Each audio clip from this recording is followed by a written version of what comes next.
isinya itu ya perdebatan. Perdebatan antara hak dan batil. Antara Nabi Muhammad Shallallahu Alaihi Wasallam sebagai pembawa kebenaran, hak, dengan orang kafir Mekah, Yahudi maupun Nasrani. Intinya begitu. Jadi seperti wayang, kalau pertengkaran antara hak dan batil itu ya. Maka di ayat ini juga dijelaskan bagaimana Allah membantah ketika di akhirat mereka diterangkan fama tanfa'uhum syafa'atus syafi'in, dan tidak bermanfaat apa yang dulu mereka anggap bisa memberikan pertolongan. Itu tidak bermanfaat sama sekali. Tidak bermanfaat sama sekali. Kok nggak enak? Pindah.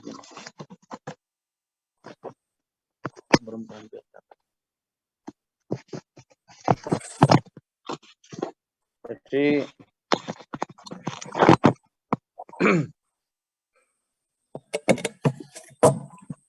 apa yang kira-kira yang dulu dianggap bermanfaat ketika di dunia?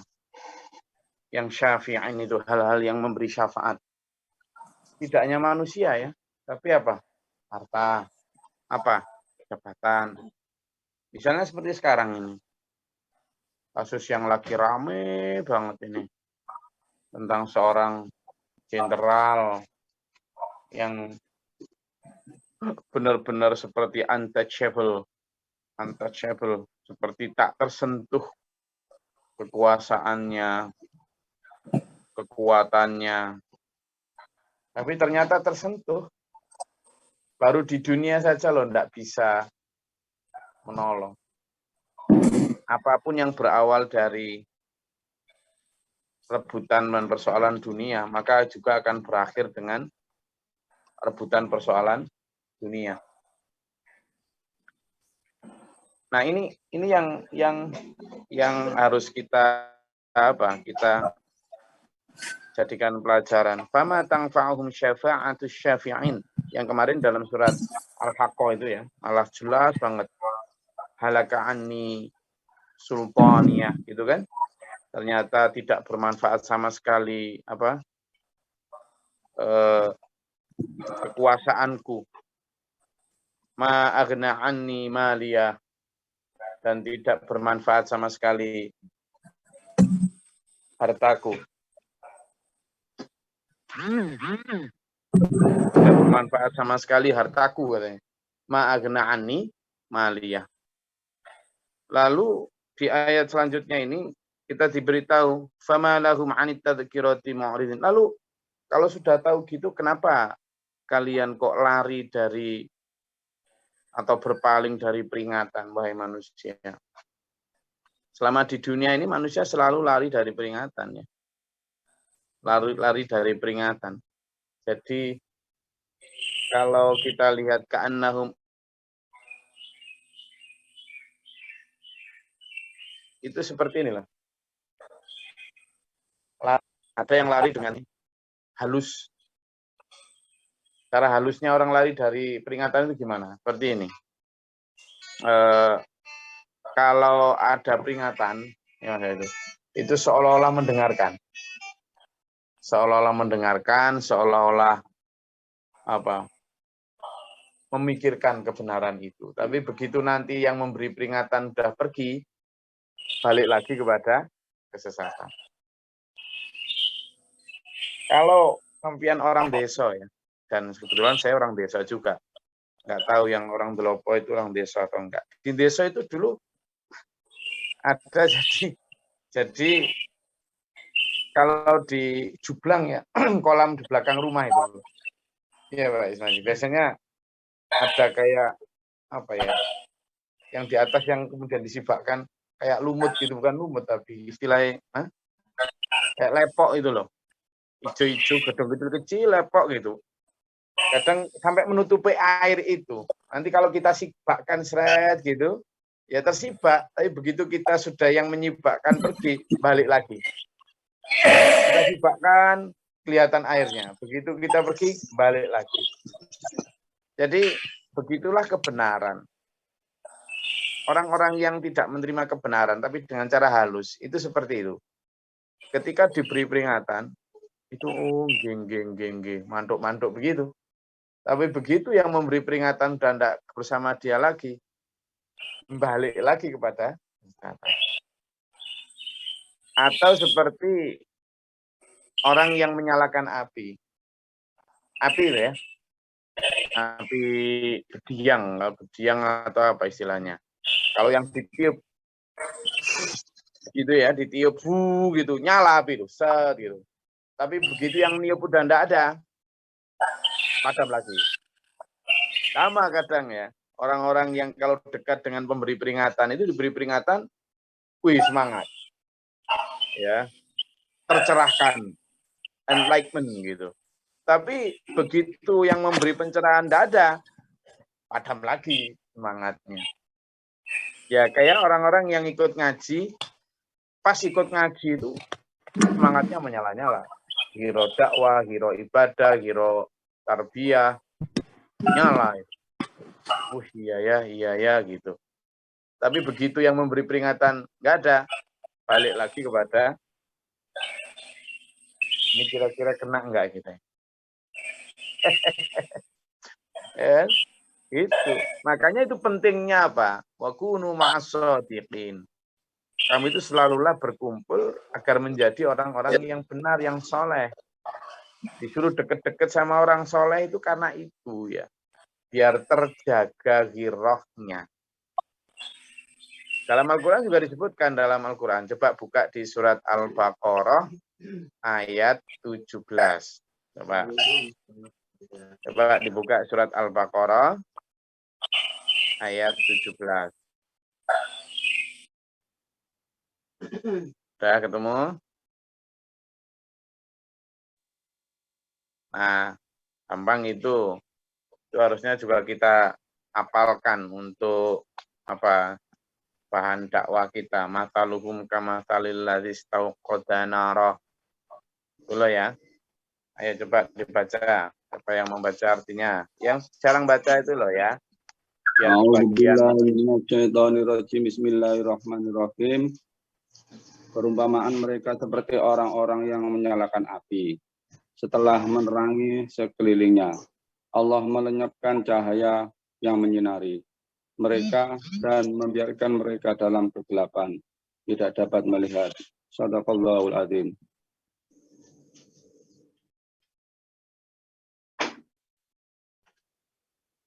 Anteng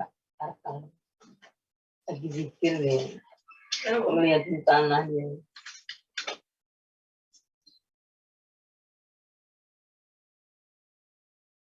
Jadi itu tadi seperti orang yang menyalakan api. Ketika ditiup, nyala. Ketika tidak ditiup, hilang. Jadi teleser tidak berbekas. Nah, tetapi ada juga yang lari dari kebenaran itu dengan cara keras. Dengan cara yang lebih keras. Ayat selanjutnya itu. Ayat 18 sama 19. Coba dibaca. Enggak. Bismillahirrahmanirrahim. Mereka tuli, bisu, dan buta sehingga mereka tidak dapat kembali. Atau seperti orang-orang yang ditimpa hujan lebat dari langit yang disertai kegelapan, petir dan kilat mereka menyumbat telinga dengan jari-jarinya, menghindari suara petir itu karena takut mati. Allah meliputi orang-orang yang kafir. Sadaqallahu. Nah, itu contohnya begini. Jadi ketika ada hujan lebat, hujan lebat disertai petir menyambar-nyambar, kebiasaan kita itu gimana? Langsung ya ja'aluna asabi'ahum, ya kan, menutupi telinga. Kenapa? Karena takut kesambar petir. Jadi begitu ada petir, der gitu, kita menyobot. Selain menutup telinga, juga kita menunduk pokoknya khawatir kalau kesambar petir. Padahal petir itu ya enggak kok kemudian ngincer kita karena benci kita. Enggak, ya memang tugasnya petir itu begitu itu. Enggak kok kemudian ngincer seseorang, enggak. Padahal begitu ada petir biar itu, semua orang itu merasa petir itu ngincer dia. Wah, ini petir kan gitu. Sehingga orang takut mati. Maka sama, manusia itu begitu. Begitu ada ayat-ayat Allah disampaikan, ya toh, dan ayat Allah itu begitu tajam analisisnya, sehingga benar-benar mengetahui, mendeteksi kesalahan-kesalahan dan dosa kita. Orang itu cenderung kemudian menutup telinganya dan berpikir bahwa ayat itu memang hanya ditujukan untuk dia. Oh, pengajian no, nyinggung-nyinggung orang. Dipikir kilat itu hanya nyambar dia. Penyajian, kajian kok ngejek-ngejek, ngolok-ngolok orang. Enggak ada ngolok-ngolok sampeyan itu. Ya karena pengajian itu untuk tazkiratan. Tadilah. Untuk peringatan. Kalau sampean terkena peringatan itu, berarti memang ada yang keliru dari diri kita. Harusnya kita tidak menutup telinga. Itu loh, dulu. Harusnya tidak menutup telinga. Lah kok malah nutup telinga, malah nyalah-nyalahkan yang apa? Ngasih peringatan. Tugasnya kilat sambat ya begitu, bukan kok karena sentimen sama manusianya, enggak.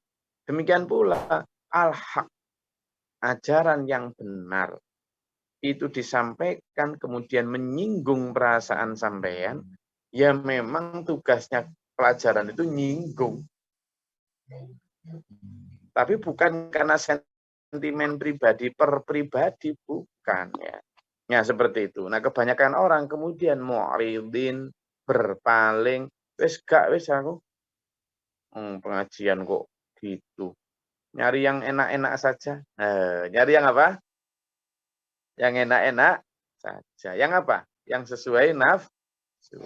Yang enggak nyinggung. Yang bisa haha.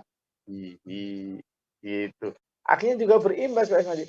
Akhirnya para penceramah, akhirnya para pendakwah juga nyari yang enak-enak saja. Yang cocok dengan mustami'in, yang sesuai dengan nafsunya audien. Akhirnya tumbuh oleh tutup. Ya kan, antara supply and demand jadi nyatu. Supply-nya si pendakwah, demand-nya para masyarakat. Demand-nya masyarakat ingin apa, dakwah yang enak-enak saja, yang enggak menyambar-nyambar kayak kilat. Itu demand itu kan kebutuhan atau keinginan pasar ya. Sementara supply-nya ya akhirnya menyesuaikan. Oh kalau gitu tak setel kendo aja lah. Gak usah yang menyengat-nyengat, gak usah yang menyinggung, gak usah yang keras-keras. Akhirnya apa? Itu yang terjadi di dalam Al-Quran. Taktumul haqqo. Kamu menyembunyikan kebenaran. Atau kalaupun tidak menyembunyikan kebenaran, talbisul haqqo bil batil. Mau campur adukkan antara yang hak dan yang batil. Supaya tampak lemah, tampak lembut. Gitu. Nah, sampean di SPMA ini kesinggung terus. Sabar ya. Sabar. Karena memang ngajaknya begitu ya. Nah, jadi itu tadi. Seperti perumpamaan kilat yang menyambar di waktu hujan yang lebat. Kenapa orang-orang mu'ridin berpaling? Ya karena begitu. Karena begitu. Karena apa tadi?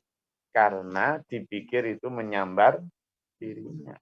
Padahal ya memang sudah begitulah peringatan Quran. Kita ini kebanyakan tersesat tuh. Kita ini kebanyakan sesat. Jadi ketika sampean dibilang kamu itu tersesat loh, jangan marah, jangan tersinggung, diarahkan loh, tersinggung. Pak Guru pernah ngasih contoh begini. Ada orang yang buta, dia berjalan, ya di jalan ini, tapi jalan ini juga pinggir sungai, pinggir pinggir sungai yang dalam. Nah, dia berjalan, makin lama itu makin minggir mau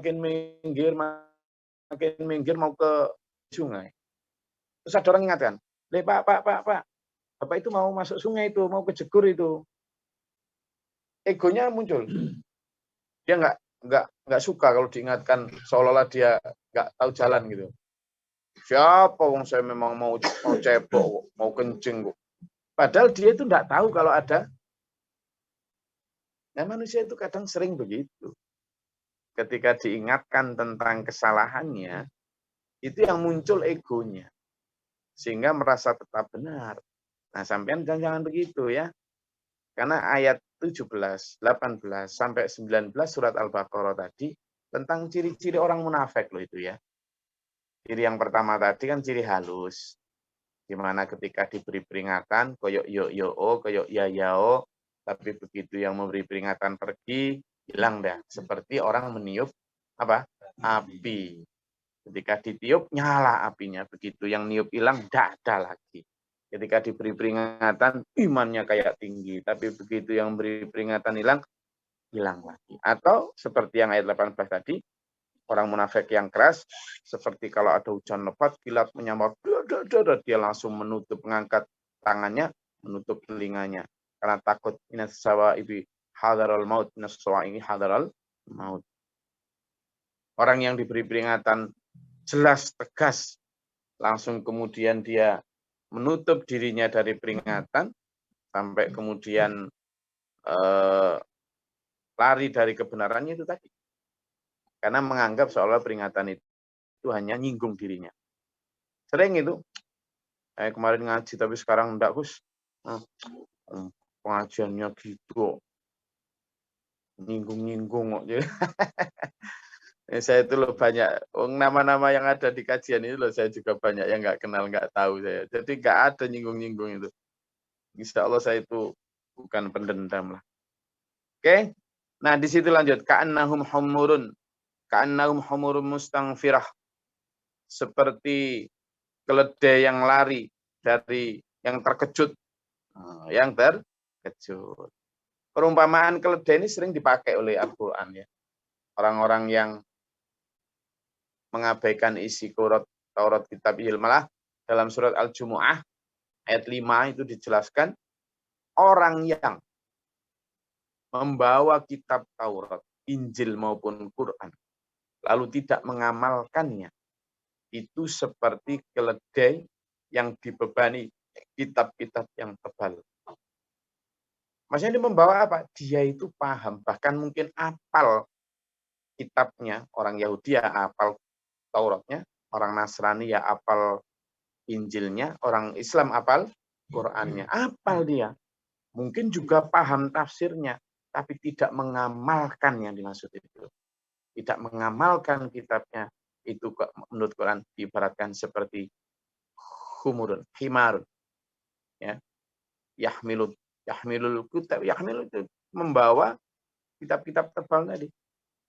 Coba dibuka di surat Al-Jumu'ah ayat 5.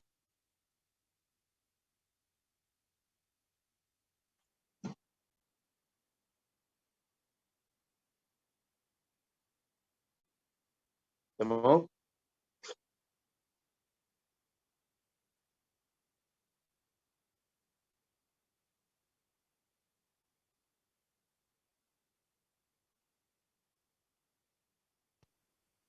Izin, Gus.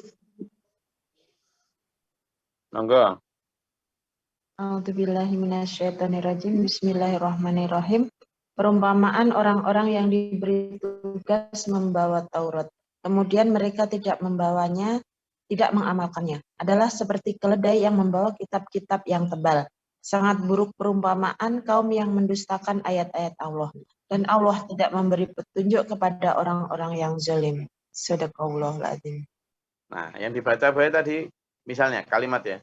Sangat buruk orang-orang perumpamaan orang yang mendustakan kalimat Allah. Gimana dibilang mendustakan? Wong dia hafal Quran, hafal Tauratnya, hafal Injilnya, kok mendustakan gimana? Lah kenapa Allah menyatakan di situ mendustakan? Ya karena kamu hanya membaca huruf-hurufnya saja. Kamu hanya menguasai ilmu dirinya saja, tidak mengamalkannya. Gitu loh. Makanya orang dulu kalau hafal Quran itu tidak disebut hafid ya.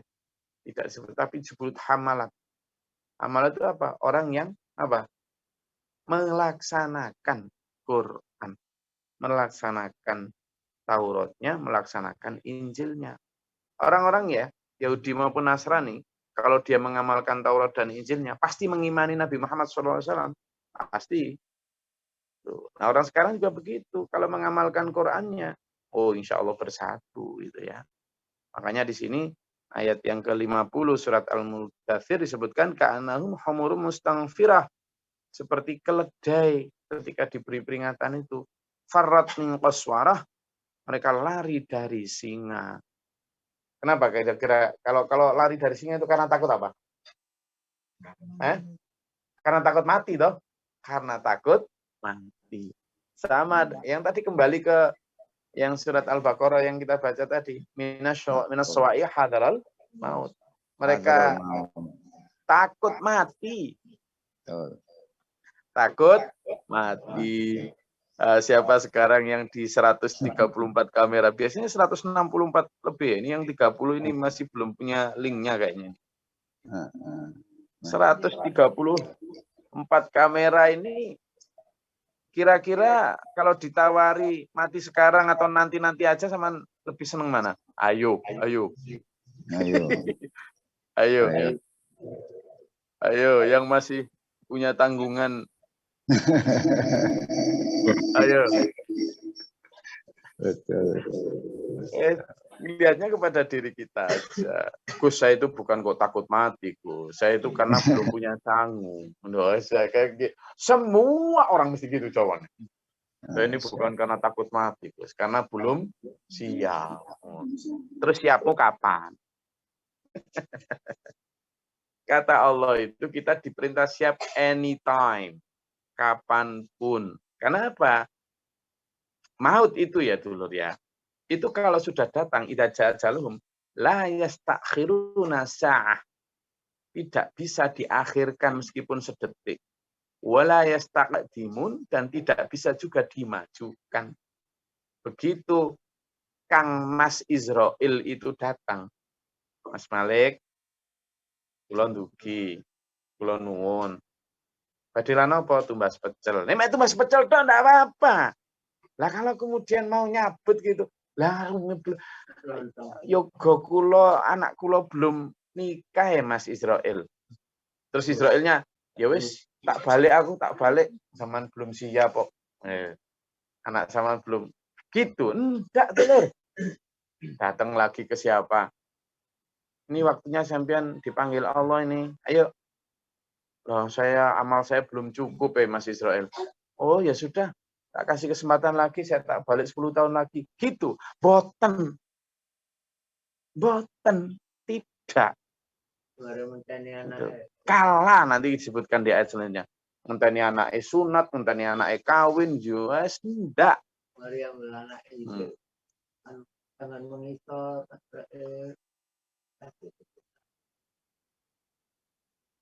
kayak Ibu Maryam itu. Ceritanya juga begitu. Nabi Isa itu lagi ngambil air ke bawah, kan di atas bukit gitu. Lalu malaikat Israel datang untuk ngambil nyawanya. Mbok tunggu sebentar, anak saya loh baru turun ke bawah. Nanti itu nggak bisa. Loh, Ibu Maryam itu loh.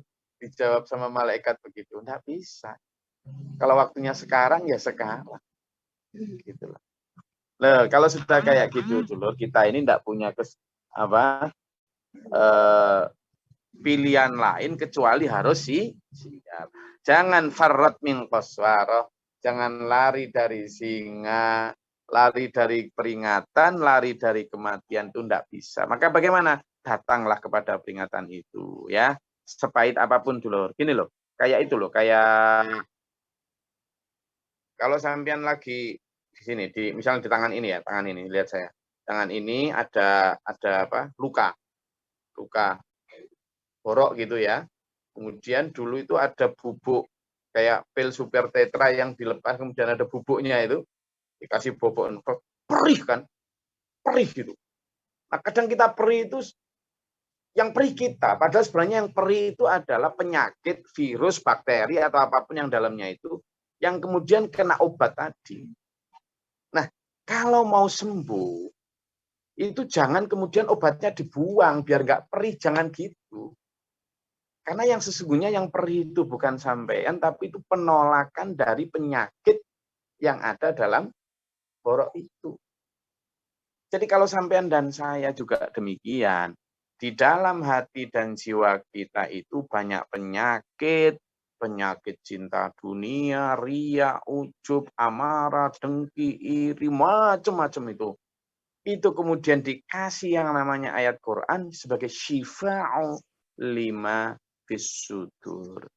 Obat di dalam hati. Begitu obat ditaruh di sampean, disampaikan kiki, disampaikan dulu-dulu SPMA, ternyata kok ada penolakan dari hati. Cuas, panas, nggak enak, nggak seneng. Itu obat, maze. Obat. Jangan ditolak, biarkan masuk, lalu menjadi penyembuh. Kalau sampean tolak, penyakit itu nggak bakal sembuh. Yang namanya obat ya memang pahit, masuk, ya, gitu. Bal yuridu kullu mri'in minhum ayyuta suhufan munasyarah. Bahkan mereka karena nggak sabar nunggu Quran. Ya Quran itu selembar saja katanya. Ada itu dalam Al-Quran, coba dibuka di surat Al-Furqan ayat 32.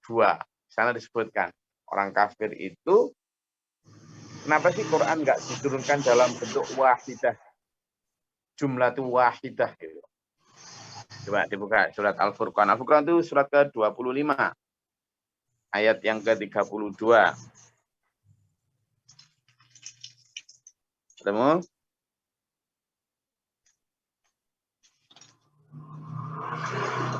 Ya.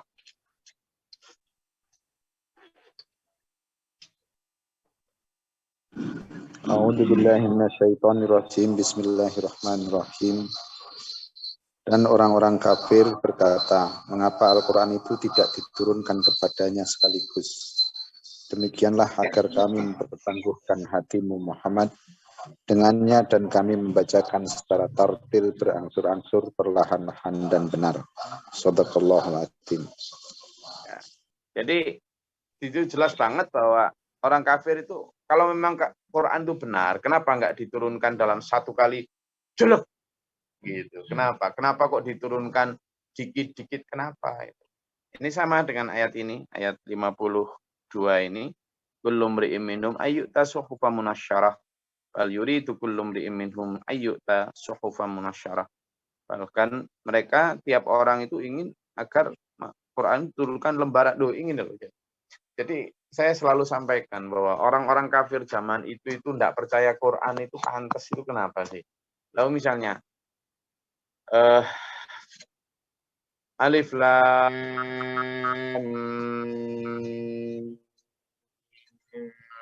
Dzalikal kitabu la raiba. Inilah itulah kitab yang tidak ada keraguan di dalamnya. Loh, ketika Rasulullah berucap begitu yang katanya itu firman Allah, di depan itu tidak ada kitab gini loh. Lihat Pak. Di depan itu tidak ada kok kitab cetakan gini, tidak ada. Jadi dzalika inilah kitab. Loh, harusnya kan ketika ngomong inilah kitab itu kan ya di depannya ada kitab. Itu tidak ada. Ya di lisan Rasulullah itu. Padahal yang namanya kitab itu kan harusnya logikanya berbentuk tulisan. Padahal Rasulullah itu tidak bisa baca, tidak bisa nulis. Ma'ana biqari'in kan. Saya tidak bisa baca. Terus logikanya gimana? Ini kitab, kitabnya tidak ada, diucapkan oleh orang yang tidak bisa baca tulis, sulit mengimani Rasulullah saat itu. Kalau nggak jatah iman betul. Makanya dibilang, ini hanyalah asatirul awwalin, dongeng-dongeng orang dahulu. Apa toh, mat kamu deleming, nggak jelas itu. Begitu. Makanya di sini disebut, coba toh Muhammad, lembaran-lembaran gitu loh. Kalau kamu ngomong kitab itu, tunjukkan lembarannya gitu loh. Nggak ada lembarannya kok ngomong kitab. Nah, jadi kita ini bersyukur karena diberi Allah percaya terhadap kitab Al-Quran dan dibantu dengan ini, dengan adanya sudah kitab ini, dibantu lagi dengan didampingi Gus Glory tiap pagi, harusnya disediain kopi sama ketan. Pagi-pagi gini saya dari Sukabumi ini, dingin banget. Nah, di depan saya ini tim dari Denpasar dan Bali juga ikut sambil ngantuk-ngantuk, kayaknya sudah pengen segera dapat kopi. Ini loh. Ini loh, ada Om Wahyu, ada Om Mas Malik, ini ada Mas Nafi, ada Pak Ismaji, Pak Yutu, ada Mas Andi, Mas ini sudah siap-siap Mas Hendi. Iya, kemarin mandi di sungai. Apa perlu kita share pas mandinya? Wih, pas mandi di sungai, Mas Malik dengan bangganya mengatakan, "Loh, kalau di sungai kayak gini kok saya jadi putih," katanya. Jadi karena sungainya sungai di Jawa Barat, air gemericik, begitu dia buka baju, ternyata saya putih gitu. Kok di Nganjuk saya hitam katanya. Itulah namanya kedzaliman.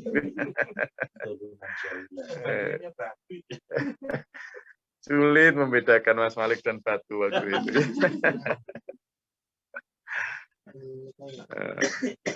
Enggak, ada yang ditanyakan dulu sebelum saya akhiri.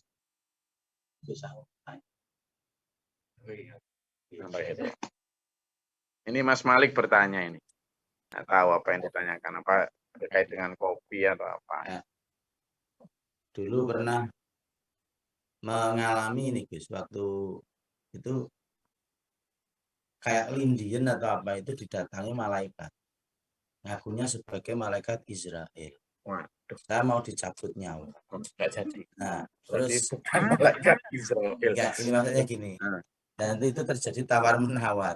Saya belum la ilaha illallah, saya bilang gitu. Belum apa namanya? Belum la ilaha illallah, terus mau diberi kesempatan la ilaha illallah, terus mau dicabut. Saya tak salah. Belum ada mantap lagi.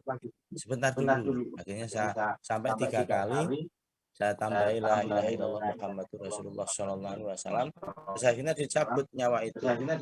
Nyawa itu dicabut. Rasanya memang gimana ya? Saya kayak meninggal gitu. Tahu-tahu saya masih hidup gitu, Gus. Itu gimana yang seperti itu? Minta pencerahan. Alhamdulillah sampean sudah meninggal. Maksudnya di dalam mimpi itu. Di dalam mimpi itu. Dan alhamdulillah juga sampean belum meninggal karena masih diberi kesempatan. Yang jelas malaikat Israel enggak akan main-main. Dia hanya datang sekali kepada manusia untuk nyabut, tapi dia datang 70 kali dalam sehari kepada setiap nafas. Jadi hadisnya itu sahih, malaikat Israel itu datang kepada setiap orang itu minimal 70 kali dalam sehari. Ngecek manusia itu. Kenapa? Karena sewaktu-waktu malaikat Israel diperintah Allah cabut. Malaikat Israel sendiri juga enggak bawa bukunya. Siapa nanti mati enggak bawa dia. Jadi detik itu diperintah Allah datang, dia datang. Sehingga dia enggak tahu.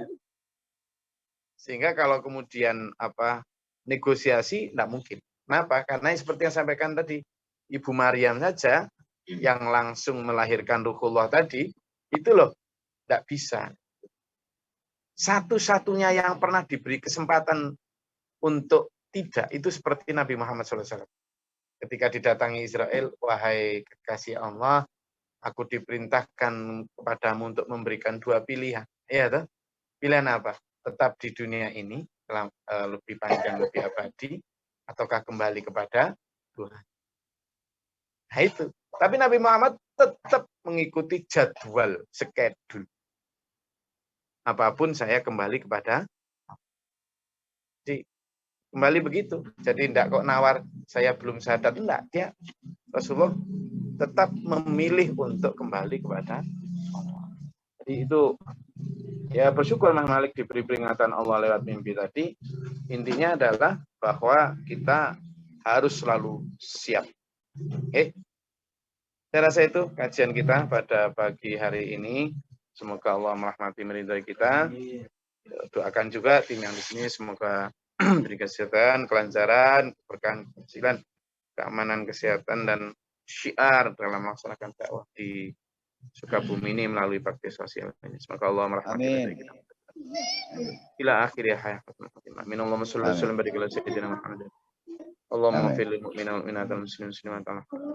Amin. Allahumma atina fi man hadayta wa afina fi man afayta wa lana fi man tawallayta wa barik lana fi ma atayta wa qina adhaban nar. Amin. Astaghfiruka wa atubu ilaika wa sallallahu alaihi wa sallam. Allahumma da'fa'na al-bala wa la taqat. Rabbana atina wa la tu'akhidhna. Allahumma arfa' darajatana fi dunya. Allahumma ta'ala bab as-sama' bi rahmatika Allahumma anzil 'alaina rahmatan. Amin. ربنا ما نفقت بنا ما شهدتنا ربنا لا تزغ قلوبنا بعد إذ هديتنا وهب لنا ربي أعوذ بك من همزات الشياطين وأعوذ بك ربي يضلون